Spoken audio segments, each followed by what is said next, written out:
परम पूज्य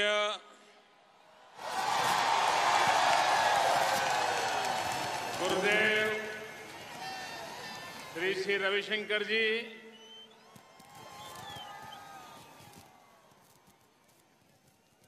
मंच पर विराजमान विश्व के अलग अलग भागों से आए हुए सभी वरिष्ठ महानुभाव, देश और दुनिया से आए हुए इस महान मिशन से जुड़े हुए सभी महानुभाव, मैं भारत की धरती पर आप सबका हृदय से स्वागत करता हूं।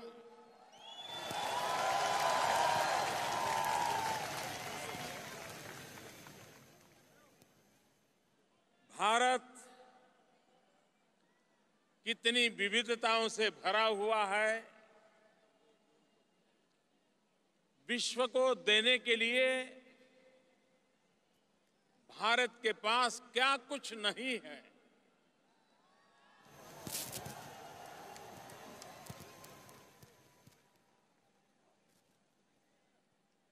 दुनिया सिर्फ आर्थिक हितों से ही जुड़ी हुई ऐसा नहीं है। दुनिया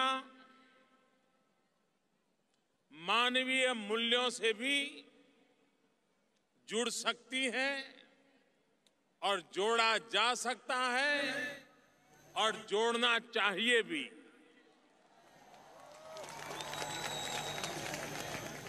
भारत के पास वो सांस्कृतिक विरासत है, वो सांस्कृतिक अधिष्ठान है जिसकी तलाश दुनिया को है। हम दुनिया की उस आवश्यकताओं को कुछ न कुछ मात्रा में, किसी न किसी रूप में हम परिपूर्ण कर सकते हैं, लेकिन ये तब हो सकता है जब हमें हमारी इस महान विरासत पर गर्व हो, अभिमान हो। अगर हम ही अपने आप को कोसते रहेंगे, हमारी हर चीज की हम बुराई करते रहेंगे, तो दुनिया हमारी ओर क्यों देखेगी। मैं श्रीमान श्री श्री रविशंकर जी का इस बात के लिए अभिनंदन करता हूं कि 35 साल से छोटे से कार्यकाल का ये मिशन दुनिया के 150 से ज्यादा देशों में इसी ताकत के भरोसे आप फैल चुका है, उन देशों को अपना कर चुका है।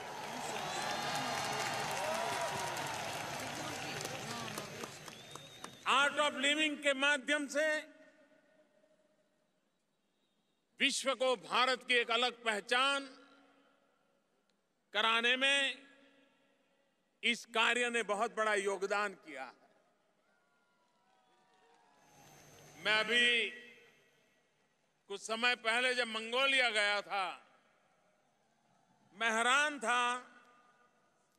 मंगोलिया में एक स्टेडियम में आर्ट ऑफ लिविंग के सभी बंधुओं के द्वारा मेरा रिसेप्शन रखा गया था।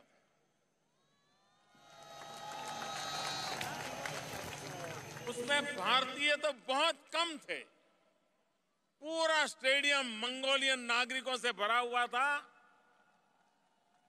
और उन्होंने भारत का तिरंगा झंडा हाथ में लेकर के जिस प्रकार से भारतीय संस्कृति का परिचय करवाया,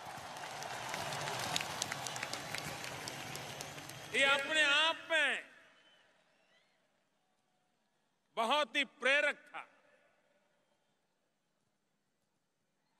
जहां पर राजशक्ति और राजसत्ता की पहुंच नहीं होती है, ऐसे स्थानों पर भी अंतर्राष्ट्रीय संबंधों में सॉफ्ट पावर एक बहुत बड़ी अहम भूमिका अदा करता है। आज हम एक ऐसे कुंभ मेले का दर्शन कर रहे हैं, ये कला का कुंभ मेला है।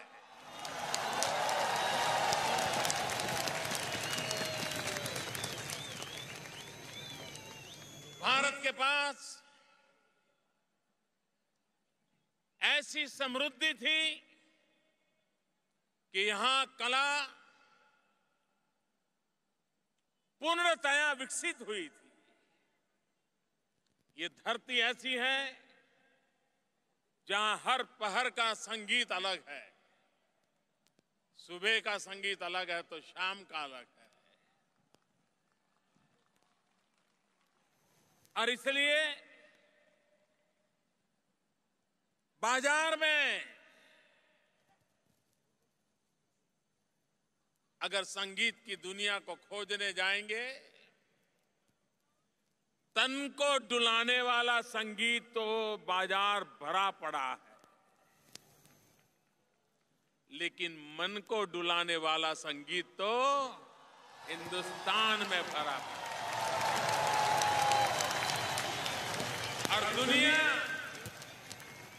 अब मन को डुलाना चाहती है, और यही संगीत की साधना है जो दुनिया के मन को डुला सकती है।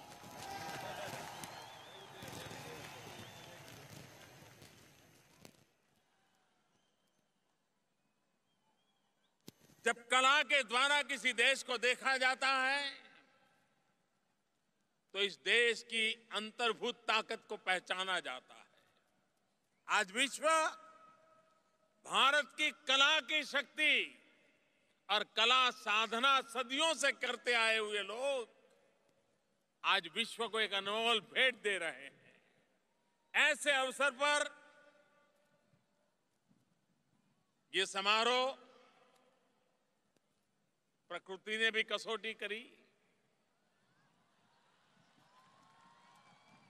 लेकिन यही तो आर्ट ऑफ लिविंग है।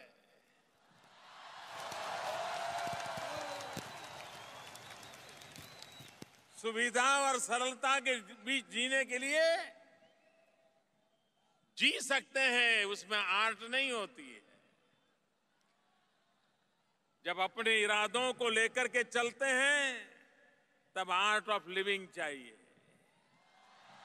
जब अपने सपनों को लेकर के चलते हैं तब आर्ट ऑफ लिविंग चाहिए। जब संकटों से जूझते हैं तब आर्ट ऑफ लिविंग चाहिए। जब अपने लिए नहीं औरों के लिए जीते हैं तब आर्ट ऑफ लिविंग चाहिए।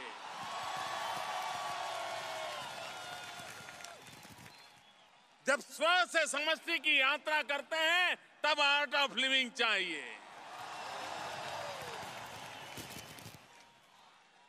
जब मैं से छूट करके हम की ओर चलते हैं तब आर्ट ऑफ लिविंग चाहिए।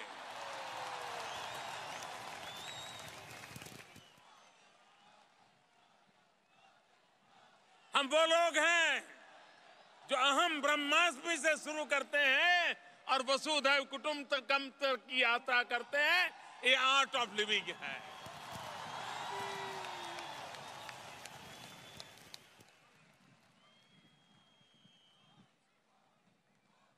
हम वो लोग हैं जिन्होंने उपनिषद से उपग्रह तक की यात्राएं की है, और यही जीवन जीने की कला हमारे ऋषियों ने, मुनियों ने, ज्ञानियों ने, तपस्वियों ने हमें विरासत में दी है। संकटों से जूझ रहा मानव, वैयक्तिक जीवन में समस्याओं से जूझ रहा मानवी, भारत की पारिवारिक संस्था, परिवार, फैमिली, ये ऐसी धरोहर हमारी दुनिया जब जानती हो तो उसको अचरज होता है। हमने ये कला सीखी है, सदियों से सीखी है। लेकिन अगर उसमें खरोच आ रही है तो उसको फिर से ठीक ठाक करने की आवश्यकता है। और मैं श्री रविशंकर जी के माध्यम से ये जो काम चल रहा है इसे अभिनंदन करता हूं, बहुत बहुत शुभकामनाएं देता हूं और सभी कलाकारों को, सभी साधकों को, सभी आर्ट ऑफ लिविंग के कार्यकर्ताओं को इस भव्य समारोह के द्वारा भारत की एक विशिष्ट छवि विश्व के सामने पहुंचाने के लिए बहुत बहुत बधाई देता हूं। धन्यवाद।